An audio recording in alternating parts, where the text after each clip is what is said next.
Halo semuanya, kembali lagi di Cerita Seminggu Nopi episode 8. Kali ini aku akan ngomongin soal diserang buzzer. Dan ada tipis-tipis ngomongin soal ras 5 tahun ada dalam hubungan beda ras. Ada yang lihat? Yoba lagi di sana guys. Dia tidak setuju dengan topik ini seperti ini. Tuh mukanya kayak gitu tadi. Wah, terima kasih. Enak banget nih. Bikin nyobel. Lagi bikin vlog. Ada kopi. ASMR kopi.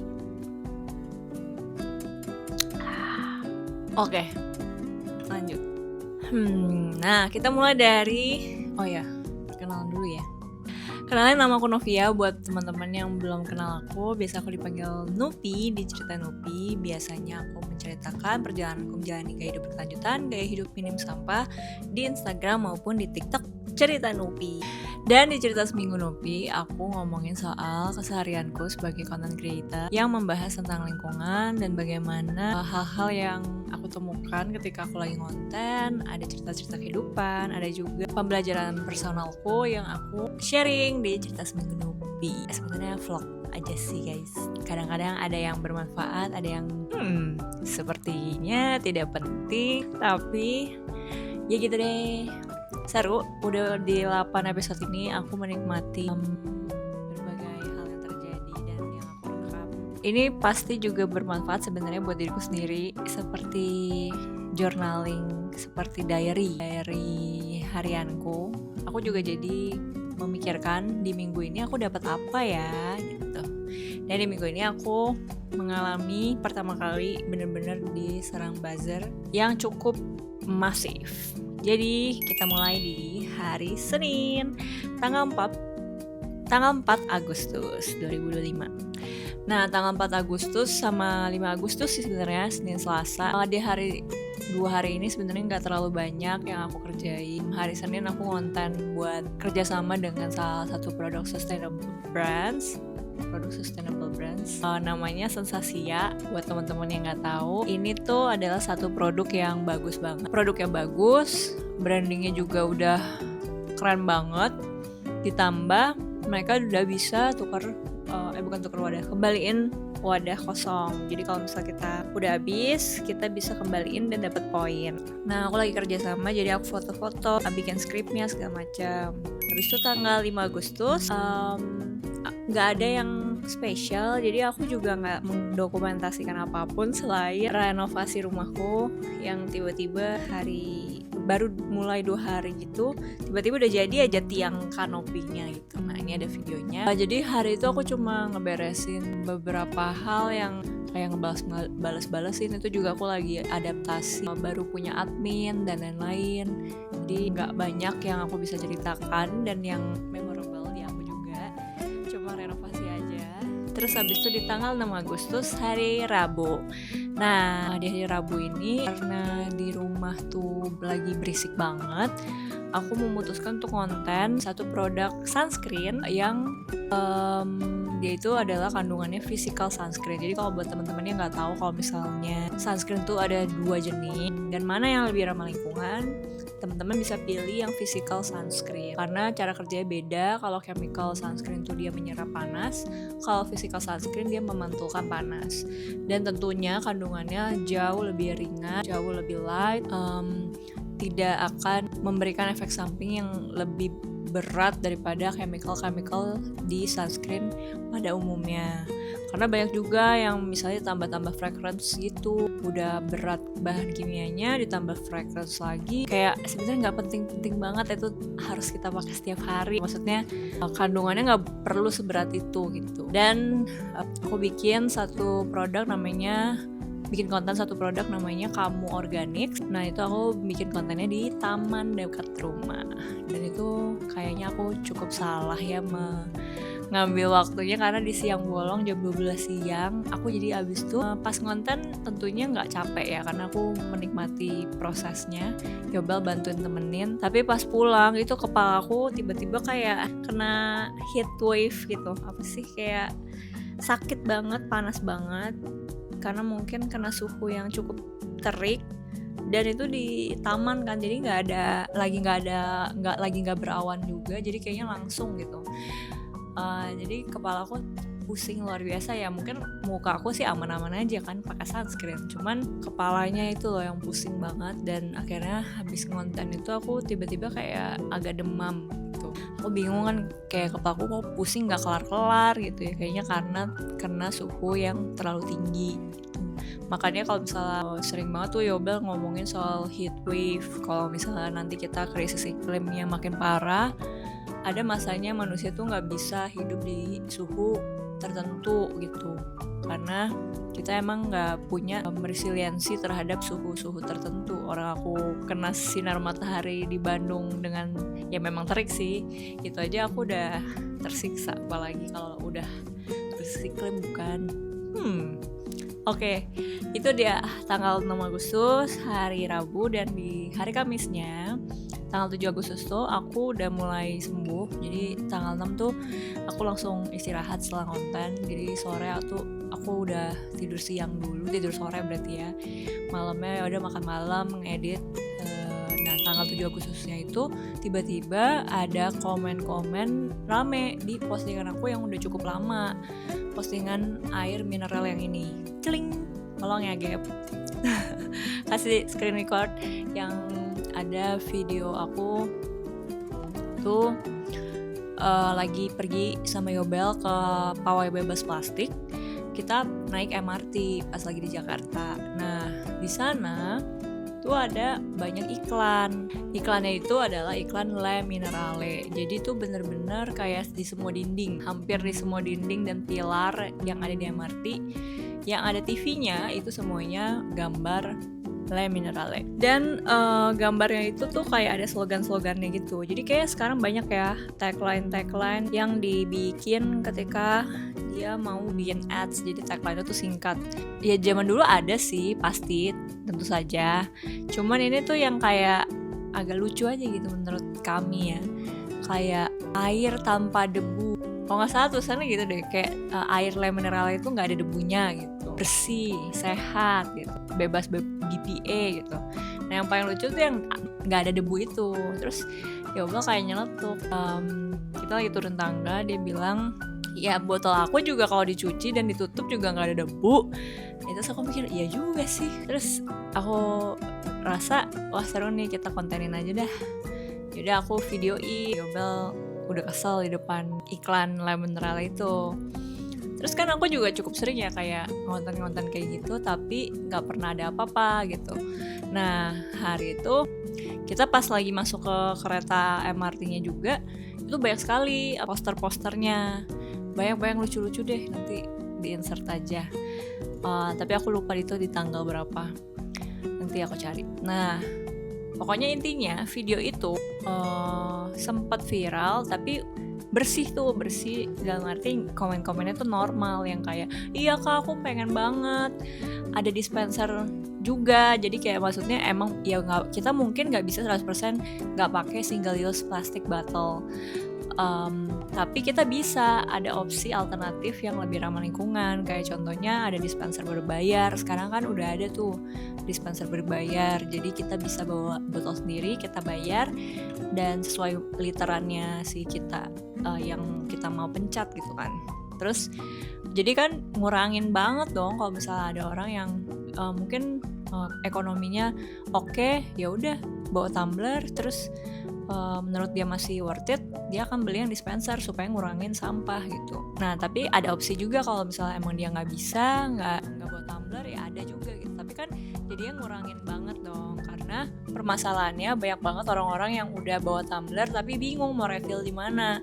Misal di kantor yang nggak ada, di kampusnya nggak ada, adanya jualan yang literan pakai botol plastik, ya mau nggak mau dia beli yang itu ketika botolnya habis gitu. Nah itu kan permasalahan yang sebenarnya bisa di solve dengan mudah dengan budget brand-brand gede ini kan gitu. Nah aku ngomongin itu di konten itu, jadi pada kayak iya kak gitu. Terus apalagi kalau bandingin ke luar negeri, di luar negeri ada tap water, terus di mana-mana ada air bisa refill kalau lagi di public space-nya gitu. Jadi kayak ngebandingin sama Indo tuh jauh banget gitu. Nah di postingan itu mereka tuh tiba-tiba di hari itu tuh ada banyak komen yang aneh banget gitu, panjang-panjang, terus bener-bener ngebahas kayak misleading lah. Ada yang nyerang Aqua juga, jadi kayak ini mah si lem mineralnya mah lebih mending, kalau Aqua kan gini gitu. Terus ada juga yang misleadingnya adalah bukannya kalau refill itu lebih buruk ya, nggak higienis gitu. Ih serem banget kalau misalnya refill di tempat umum, nanti kalau misalnya elektroniknya kotor gimana gitu. Jadi seremnya adalah mereka memberikan pesan yang misleading gitu. Dan tiba-tiba dalam waktu yang cepat ada yang nge-likes 200 orang. Nanti di komen yang kedua orang lain nge-likesnya 201 orang. Jadi kayak ini udah patternnya aneh banget, gak mungkin ini orang asli. Nah pas aku posting di IG story tentang aku ngerasa aku diserang buzzer, ternyata ada teman kita, salah satu staff NGO juga, dia ngomong, iya Nov, itu mah kalau misalnya setiap kali kita mau pawai bebas plastik, setiap kali minggu-minggu kampanye tentang saset itu ataupun single use, mereka tuh si LM ini selalu mengerahkan buzzernya gitu. Jadi kayak ini bukan hal pertama yang terjadi di cerita Nupi, bahkan di media sosial teman-teman NGO juga ngerasain gitu. Jadi kayak udah tahu nih momennya, oh ada pawai bebas plastik, piknik bebas plastik, atau mungkin ada kampanye anual yang setiap tahun ada. Mereka tuh ini punya budget untuk hire buzzer, komen-komen di postingan kami, dimana kami mengkampanyekan soal reuse ataupun guna ulang. Jadi itu kayak aku baru tahu juga, sebelumnya nggak pernah kan, kayak nggak pernah, mungkin karena aku nggak pernah bahas LM. Jadi ini tuh adalah sebuah hal yang belum tentu benar setiap tahun mereka emang punya budget itu, tapi itu dari teman aku informasinya. Tapi yang ada di reels aku itu, aku rasa 99% pasti itu buzzer, bahkan mungkin 100% ya, 100% itu buzzer. Jadi aku cukup yakin itu buzzer karena postingannya sangat ada pattern rumusnya gitu. Terus kayak ini kayak bukan orang real juga gitu kalau buka ininya dan buka akunnya, dan ada followersku yang ternyata dia adalah buzzer. Jadi dia tuh komen, dia reply, terus dia bilang, kak iya aku tuh buzzer juga sebenarnya buat cari uang, tapi aku nggak pernah menerima job yang kayak gini, yang kayak black campaign gitu, ataupun yang dia tahu value-nya nggak baik, jadi sebaiknya jangan gitu. Memang harganya pasti lebih mahal buat yang menerima job kayak gini. Wow, ada industri buzzer guys gitu. Jadi ya seperti itu. Ya sah-sah aja sih kalau misalnya emang pada brand-brand ini punya budget buat brandingan dan buzzer-buzzer mereka. Sebenarnya boleh-boleh aja, itu kan strategi bisnis ya, walaupun itu black ataupun positif gitu. Tapi sebenarnya yang disayangkan adalah kenapa nggak budget itu dipakai buat sesuatu yang lebih bermanfaat gitu, daripada kamu menyelesaikan image, membersihkan image kamu untuk menyerang brand lain, untuk denial tentang apa yang kita aspirasikan sebagai konsumen. Lebih baik pakai budget itu untuk menambah beneran ada langkah nyata hijaunya gitu, kayak ya bikin dispenser, ada opsi pakai botol kaca terus dibaliki, ya maksudnya beneran hijau gitu, jangan pakai uangnya buat yang malah menutup-nutupi gitu, menggiring opini gitu. Kayak nggak mau ribet aja sih mereka.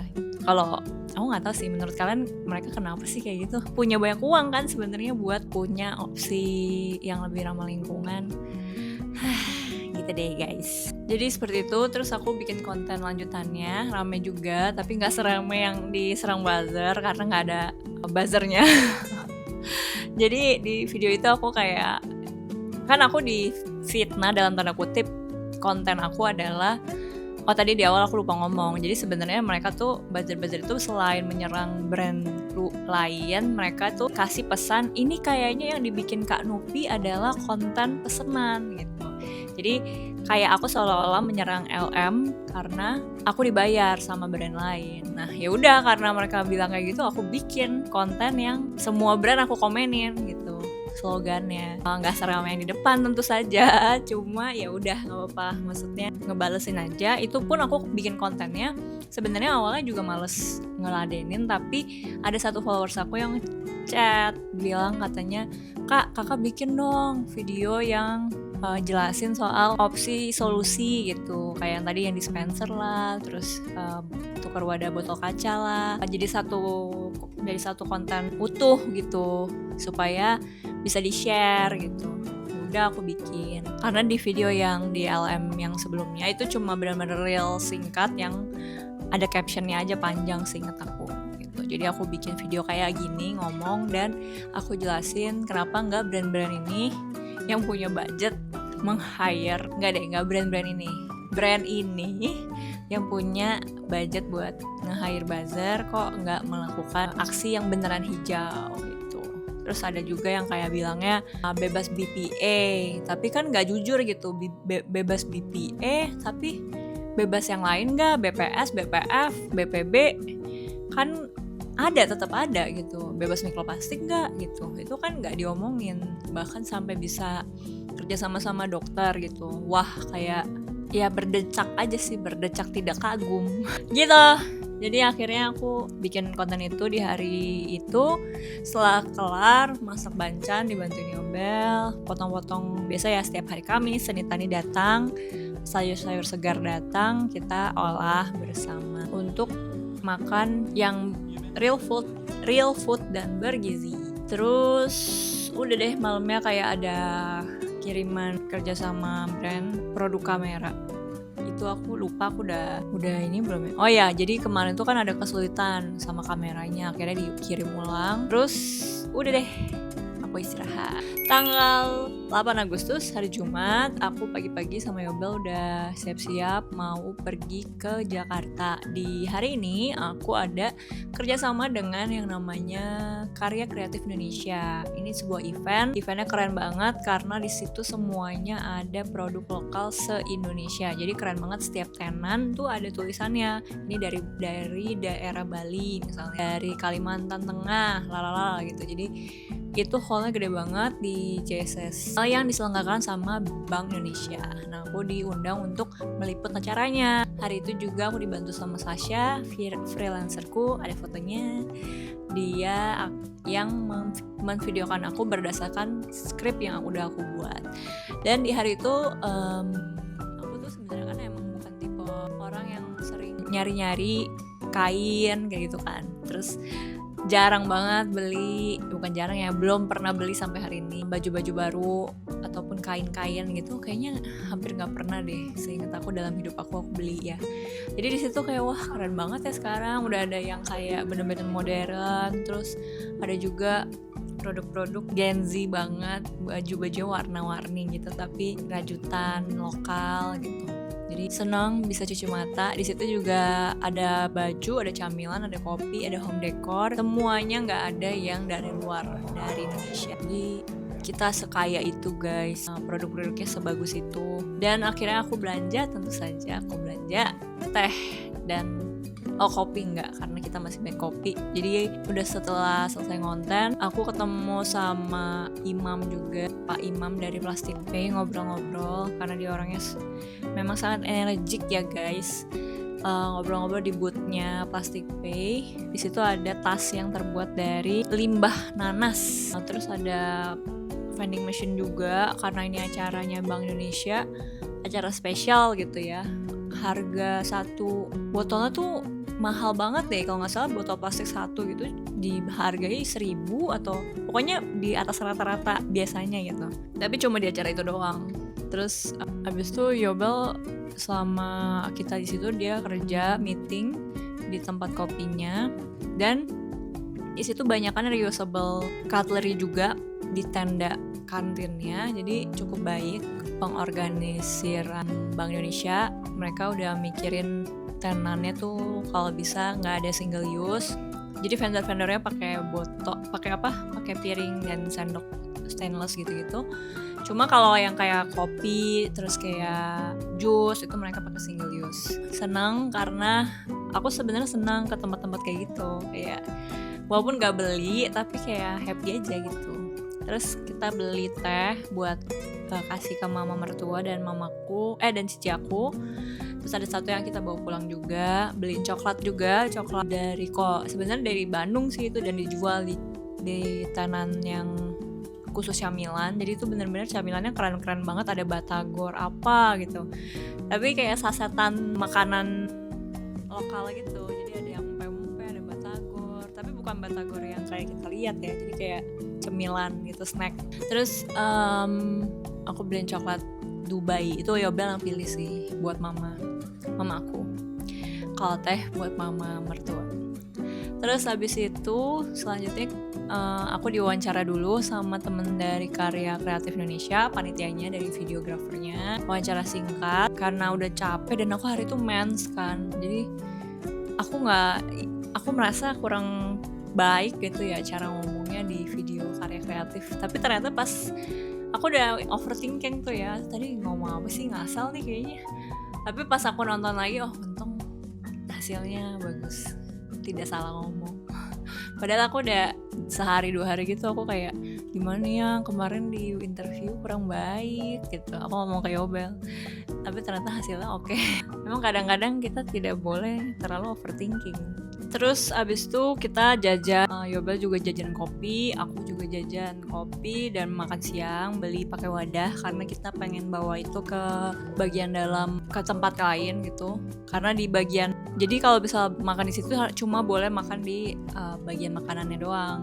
Sedangkan Yobel lagi meeting di tempat kopi gitu. Sebenarnya fungsinya kayaknya biar piringnya itu bisa dikumpulin aja sih. Jadi karena kita mau makan di dalam, kita pakai wadah sendiri. Terus abis itu udah deh, aku nyelesain ngecek videonya. Ada sempet di interview juga sama si Pak Imam, sama Plastic Pay maksudnya. Jadi ada video sama Plastic Pay juga. Dan udah selesai itu kita langsung pulang ke rumah orang tuaku di DHI di Jakarta. Nah selanjutnya hari Sabtu 9 Agustus aku lagi nginep di rumah orang tua. Paginya itu udah janjian sama kakak perempuanku, cici aku, untuk main bareng sama dia dan ponakannya. Sebenarnya main di rumah aja sih. Mereka datang ke rumah, terus kita ngobrol-ngobrol. Aku kasih teh yang kemarin aku beli. Oh ya, by the way, tehnya ini artisan tea gitu. Jadi turns out beberapa waktu lalu cici aku juga cerita kayak, gila, teh yang kamu kasih waktu itu bikin suaminya cici aku tuh bisa tidur gitu. Jadi tidurnya lelap banget. Dan emang sih aku gak heran karena teh-teh kita, kopi-kopi kita kan emang bagus-bagus banget ya. Nah itu salah satu yang aku kasih tuh yang chamomile kalau gak salah.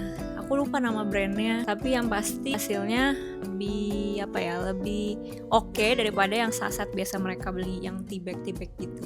Terus pas lagi di Karya Kreatifnya itu juga mereka ada demo gitu, demo ngetehnya, ada banyak diagram tentang teh Indonesia kayak gitu. Nah terus karena bentar lagi ulang tahunnya ponakanku, aku nanya kan, Ai mau kado apa gitu. Dia udah 4 tahun, udah bisa milih kado, jadi lucu banget ada videonya, tolong di insert Gap. Jadi dia tuh lagi milih kado yang dia mau. Aku mau yang kucing, aku mau yang ini gitu. Udah jago dia, jago milih. Dan di hari itu kita juga seru, maksudnya habis main sama ponakan, aku sama Yobel langsung pergi ke airport karena ada temen Yobel yang mau S2 ke Ithaka di US. Aku kira Ithaka itu ITAKA, ternyata Ithaka itu ITHACA, satu kota kecil di Amerika. Terus habis itu kita ngobrol-ngobrol lama banget di airport, berdiri, terus ngomongin soal apa ya waktu itu sama Doni. Waktu itu pernah nih kita ngobrol di cerita seminggu di episode sebelum-sebelumnya juga yoga bareng Doni. Nah Doni ini bakal melanjutkan studinya di Taka. Di saat video ini udah di upload mah dia udah mungkin beberapa bulan di sana. Terus cukup mengharukan pas momen Doni dilepas sama mamanya. Mamanya juga datang. Mereka sebenarnya dari Bandung, jadi mama cuma datang ke airport nemenin Doni doang. Terus balik lagi ke Bandung. Terus mamanya memberikan wejangan kepada kita untuk mengasihi orang tua. Apalagi ya? Pokoknya aku lupa kayak detailnya kayak gimana, tapi ya gitulah, dia sayang banget sama teman kita ini kan. Jadi berharap yang terbaik buat anaknya, tapi kangen juga pasti gitu. Terus habis itu kita doain Doni juga di airport dan melepas Doni pergi. Dia bisa nyampai dengan selamat dan sudah memulai studinya. Dan di hari itu malamnya kita lanjut makan malam bersama teman Yobel. Aku nggak perlu sebut namanya karena aku mau cerita topiknya sedikit. Sebenarnya aku baru pertama kali kayaknya ya ketemu sama dua teman Yobel ini. Nah terus habis itu kita makan di daerah Pik gitu. Intinya adalah mereka nanya ya, kalau nggak salah kayak aku lupa awalnya gimana. Kita sebenarnya cuma ngomongin nasi goreng kecombrang kalau nggak salah, tapi habis itu ada obrolan soal relationship. Nah di situ mereka tuh ternyata dalam relationship yang mungkin bisa dibilang backstreet. Dan karena aku pernah mengalami backstreet 5 tahun, jadi aku sangat tertarik untuk memberikan ceritaku gitu. Karena aku rasa, wah kok sama? kok sama gitu. Terus akhirnya temennya Yobel ini juga nanya kayak entah yang cowoknya atau ceweknya, ya maksudnya nanya, pengen tahu sebenarnya perspektifnya gimana sih kalau orang tua. Karena kan hubungan 5 tahun ini yang aku jalani itu beda ras. Jadi orang tua aku kan masih Chinese yang sangat Cindo, yang sangat kolot, konservatif gitu kan. Terus habis itu dia pengen tahu sebenarnya kenapa sih kok susah banget gitu kalau Cindo tuh bisa berhubungan sama yang gak Cindo gitu. Nah ya karena aku udah melewatinya ya, jadi aku bisa memahami gitu kalau misalnya kayak dari perspektif papa mamaku tuh kayak gimana gitu. Terus bagaimana perasaan aku juga ketika 5 tahun menjalani hubungan backstreet gitu. Ya mereka belum selama itu, tapi aku menyampaikan ceritaku. Sebenarnya ya aku bilang ya karena kan udah terbiasa ya orang-orang Tionghoa ini hidup di dalam bubble. Mereka cuma meminimalisir faktor resiko aja sih. Kayak maksudnya kan banyak yang bilang kan, bahkan ini di orang lain juga berlaku gitu. Kalau misalnya beda, kalau sama agamanya dan sama rasnya aja udah banyak adaptasi gitu. Apalagi yang beda gitu, beda agama misalnya atau beda ras gitu, pasti adaptasinya juga banyak gitu. Dan mereka jadi cukup concern karena itu tuh udah bukan cuma dari budayanya doang, bukan cuma dari alasan resikonya doang, tapi udah jadi status sosialnya juga gitu. Jadi ada tekanannya juga gitu. Kayak misalnya mereka bisa malu kalau misalnya anaknya tuh nikah sama yang beda ras gitu. Terus itu udah yang pokoknya yang udah close minded banget gitu. Dan ya aku kan papa mamanya kayak gitu kan, jadi mereka sangat menentang. Jadi waktu itu hidup aku tuh cukup stres menjalani kehidupan rahasia ini, hubungan rahasia ini gitu. Terus pokoknya mungkin bisa menggambarkan papaku tuh ekstrim banget ngomongnya, kayak maksudnya beberapa kali diancam gitu, kayak kalau misalnya kamu masih sama ini gitu, nanti mama kamu akan ada papa akan need mama gitu. Jadi kayak ada ancaman-ancaman yang cukup ekstrim dalam hubungan aku pribadi gitu ya. Semoga ya mereka nggak ngalamin kayak gitu, tapi dari ceritanya sih sebenarnya mirip, tapi papa mamanya nggak se-ekstrim papa mamaku gitu. Terus ya aku cerita gitu, maksudnya dari sudut pandang kita tentu saja ya nggak ada masalah ya berhubungan sama yang beda ras gitu, tapi kalau kamu terusin kamu akan ngalamin ini nih gitu. Resikonya tuh bisa putus hubungan sama orang tua, bisa intinya kalau mau diizinin tuh kayak itu mukjizat doang gitu, kayak itu mukjizat yang perlu dijalani dengan rasa yang jauh lebih berat daripada kamu berhubungan sama yang sama gitu. Walaupun yang sama pun belum tentu kamu bahagia gitu. Jadi itu aku menjabarkan resiko-resiko yang bakal terjadi kalau misalnya kamu nerusin gitu. Walaupun nggak aku kayak kalian jangan terusin ya, nggak kayak gitu, cuma kayak kasih perspektif aja, dan mereka juga nanya anyway gitu.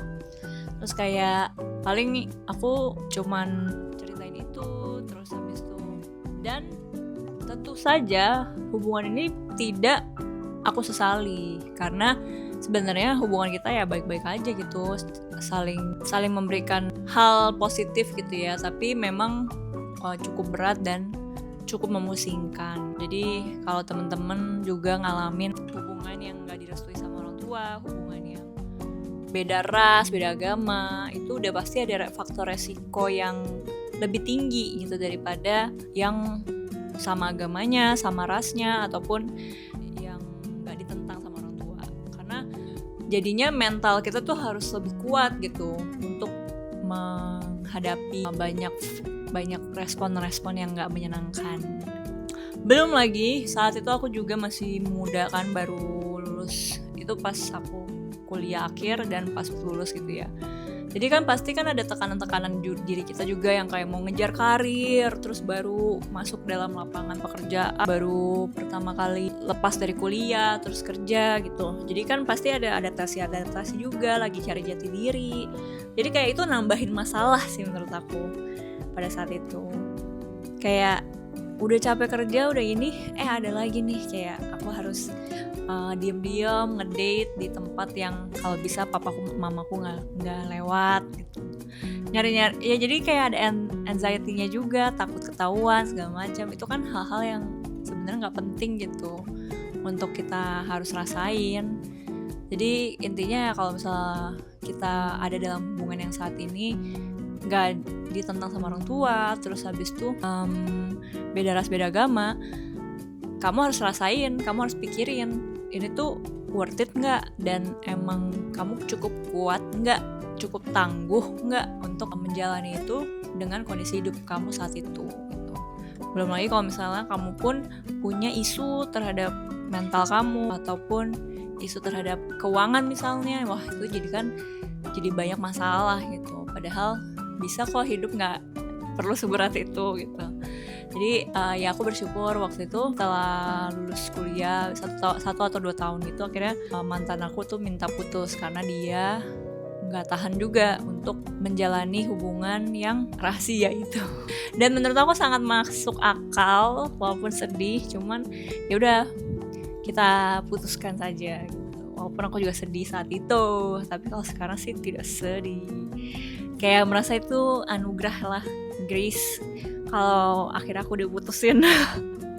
Karena abis itu aku juga jadi lebih lega jauh. Aku move on-nya cepet banget, lega banget, dan ternyata lebih seneng single gitu. Terus daripada harus mengemban beban yang berat, jadi kayak rasanya sangat senang akhirnya gitu.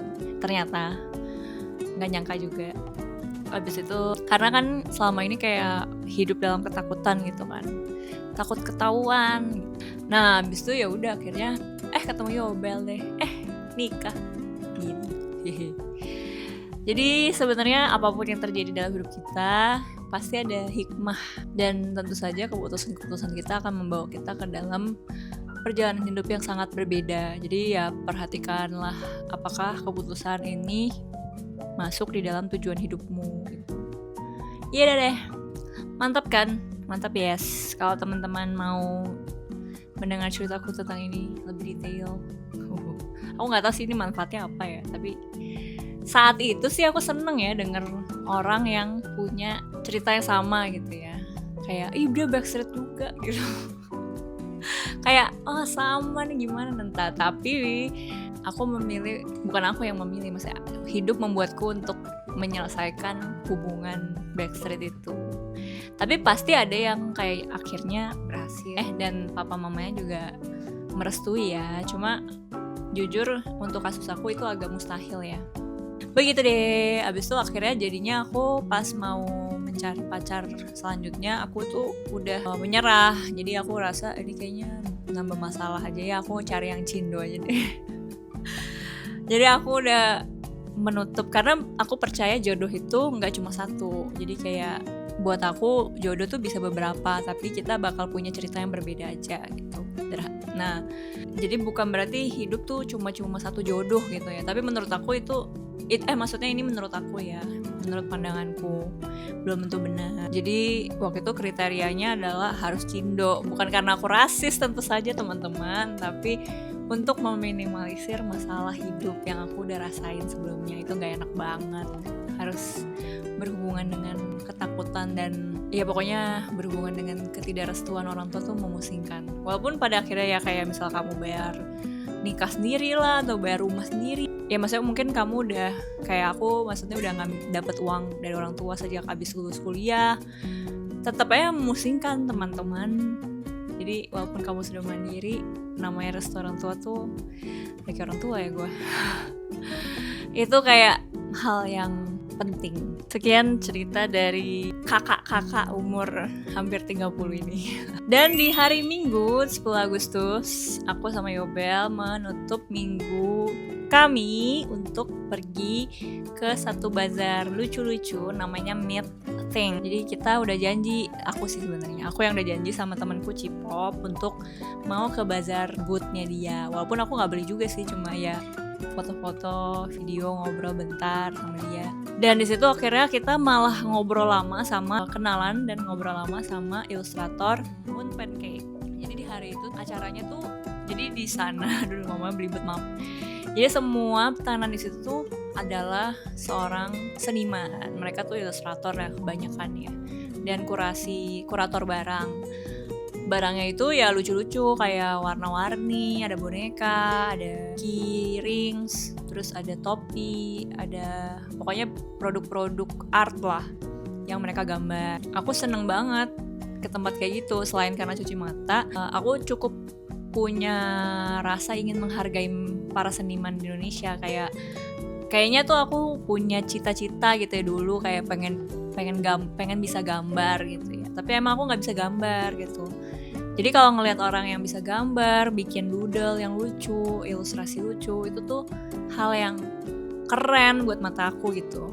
Jadi aku sering beli untuk mendukung perekonomian lokal, khususnya untuk ilustrator Indonesia. Jadi kalau ke tempat kayak gitu sih aku suka hunting, kira-kira aku butuh apa lagi ya di rumah. Home decor rumah kurang apa ya. Terus waktu itu kan aku ada kerja sama kamera kan, jadi aku mau nyari topi juga, karena selama hidup aku cuma punya topi itu topi gunung yang pada akhirnya nggak dipakai juga, nggak pernah beli topi karena nggak merasa penting. Nah di kamera itu tuh bisa ditaruh di topi gitu, jadi dicantol gitu. Nah jadi aku mau nyari topi ya di situ gitu, sekalian mendukung perekonomian lokal dan cari yang lucu. Jadi kita strolling around, ngonten kamera juga, kameranya aku bawa, aku bikin video soal kameranya. Soalnya kameranya tuh bisa ditempel-tempel gitu di perabot-perabot besi atau yang bermagnet gitu. Jadi bisa ditempel, terus kita kayak bisa gampang video ini ya gitu. Jadi kalau buat orang-orang yang kayak malu pakai tripod apa segala gitu, mungkin bisa lirik kamera ini. Terus kita lumayan lama ya di situ karena jadi ngobrol sama ilustrator dari Moon Pancakes, namanya Yoe. Kita ngobrol lumayan lama tuh, kayak 1 jam gitu ya, cuma berdiri di depan booth ngobrolin soal. Jadi Yoe ini tuh penasaran sama kerjaannya Yobel dan kayak concern kita di lingkungan tuh kayak gimana sih, karena ternyata di si Yoe ini juga walaupun dia bisnisnya paper ya pasti stiker gitu kan, cuma di dalam hidupnya dia cukup mempraktekkan hidup minim sampah juga. Jadi dia bahkan pas kemarin aku ke studionya nggak ada tisu. Nah, terus kalau di rumahku kan masih ada tisu, cuma bisa dikompos kan. Jadi dia kayak baru tahu juga, oh ada tisu yang bisa dikompos ya gitu. Terus abis itu ngobrol-ngobrol sama Yoe kayak, iya aku udah lama pakai Menscap gini. Terus aku juga stres lihat packaging apa segala macam. Jadi dia mungkin belum ada temen yang concern sama lingkungan, jadi semuanya ditumpahkan. Terus dia penasaran NGO yang Yobel kerja tuh kayak gimana sih, kerjanya kayak apa sih, movementnya kayak gimana sih gitu. Emangnya kita bisa ya kayak ada artinya nggak sih kita bekerja melakukan gerakan hijau ini kayak gitu. Jadi saling curhat, saling cerita, saling memberikan informasi perspektif terhadap isu ini gitu. Udah deh, abis ngobrol-ngobrol akhirnya aku beli topinya Moon Pancake juga, belanja beberapa hal lucu, kantong gitu. Jadi kantongnya nih, ini di sini nih, dari recycle plastik. Sebenarnya harganya cukup tidak murah ya buat sebuah kantong kecil kayak gini. Tapi karena produk daur ulang, jadi aku paham emang pasti lebih susah. Dan aku butuh buat naruh kamera kecil ini. Jadi aku pikir karena aku nggak punya pouch kecil kayak gini, sekalian deh aku mendukung gitu beli yang kayak gini. Terus beli topi, beli ini, sama apa lagi ya waktu itu? Yobel ada beli cards kayaknya buat teman-teman kerjanya, koliknya yang nanti akan ketemu di bulan November, kayak oleh-oleh gitu. Kalau nggak salah gitu. Terus habis itu akhirnya kita tutup dengan aku juga ngonten, terus habis itu udah selesai ngonten kameranya, kita tutup dengan dengan foto booth di Meet Things. Lucu banget tempatnya. Terus aku cobain kamera itu juga kan, jadi ya lucu pokoknya. Terus habis itu kita selesai dari meetings, kita lanjut makan sama papa mamaku di Puri. Makan nyobain satu restoran yang sebenarnya udah lama aku pengen cobain, tapi ternyata si resto ini aku lupa sih namanya apa ya. Cuma ternyata enakan yang di Bandung, dia Hamburg sebenarnya. Jadi restoran Hamburg, jadi kayak patty gitu sama nasi, udah. Tapi aku kira bakal lebih enak kan daripada yang di Bandung yang namanya Rui kalau di Bandung. Ternyata tidak guys, rasanya B aja, harganya lebih mahal. Udah deh, hari Minggu selesai. Begitulah cerita Seminggu Dupi episode 8. Terima kasih teman-teman yang udah dengerin dan menemani aku dan Yobel menjalani hari-hari kami. Semoga cerita yang hari ini aku ceritain bisa bermanfaat dan memberikan perspektif baru buat teman-teman. Karena ternyata dalam hidup kita tuh harus punya beberapa perspektif gitu. Jadi kalau selama ini kita cuma lihat dari satu sisi doang, alangkah baiknya kita bisa melihat dari perspektif-perspektif lain supaya koleksi pikiran dan koleksi memori kita jauh lebih lebar dan lebih, mungkin orang bilang open minded ya, tapi jadinya kita bisa melihat satu masalah ataupun kondisi hidup kita dengan lebih objektif. Terima kasih semuanya, sampai jumpa di episode selanjutnya. Bye bye, have a mindful day.